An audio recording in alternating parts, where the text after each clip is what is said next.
You should be watching Fawlty Towers because it might just be the greatest sitcom ever made. Fawlty Towers was written and created by JohnCleese and his wife, Connie Booth. The series premiered in 1975 on BBC Two and ran for 6 episodes. Then in 1979, 6 more episodes were commissioned, also airing on BBC Two. JohnCleese plays Basil Fawlty.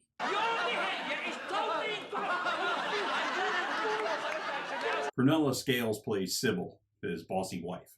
You move that nice family in the middle of their meal and then you attack Lord Melbury with a chair. Together they run a hotel called the Fawlty Towers, giving the show its name. The other 2 main characters on the show are Polly, who was played by JohnCleese's wife at the time of the original series, Connie Booth. There's been a bomb scare. A bomb scare? Yes. Yes, that's why he was searching in your bag. Andrew Sachs plays Manuel. He's a Spaniard from Barcelona who is really having a hard time with the English language. You put Basil in the ratatouille! Yes! The show is based on a 1970 hotel stay with Cleese and the rest of the group of Monty Python, where they stayed at a hotel where the man's attitude who ran it was, I could run this place fine if I just didn't have to deal with any guests staying at this hotel. The show primarily revolves around Basil Fawlty and his schemes and lies and stories to try to get himself out of trouble with his wife. What do you mean, throw? Inevitably, Manuel and Polly often get dragged into these situations, and that's where most of the comedy ensues. If you're an American viewer and you ever watch Three's Company, you're kind of looking at that thing where if just for maybe 1 minute somebody would just ask one more question or just own up to what was going on, it would be, What are you doing? there wouldn't be a disaster impending. But if you didn't have the disaster impending, you also wouldn't have any of the comedy. Have you any idea of how much there is to do? Do you ever think of that?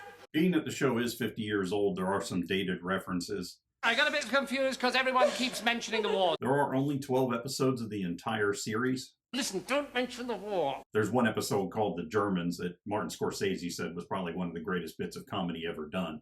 Yeah, watch. Who's this then?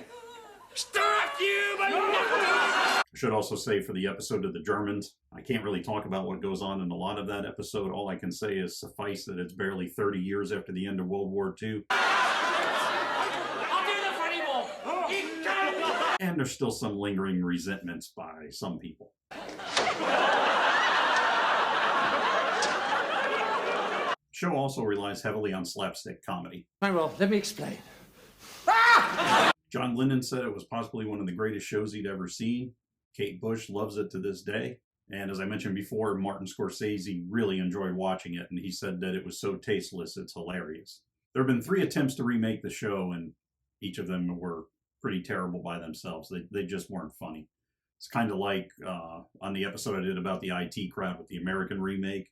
It was shot for shot and line for line the same as the original, but it just laid there. Just wasn't funny. Same thing with the Fawlty Towers attempted remakes. The show is available on DVD, and I would highly recommend picking it up because, as always, buy the physical media. That way they can't take it away from you. A running joke on the show was the sign at the beginning that showed in the credits. Keep an eye on that because each episode it changes. Oh, sorry. Wrong. All in all, in my opinion, Fawlty Towers is probably the funniest sitcom ever made. There's only 12 episodes of it. Check them out because Fawlty Towers is a show you should be watching.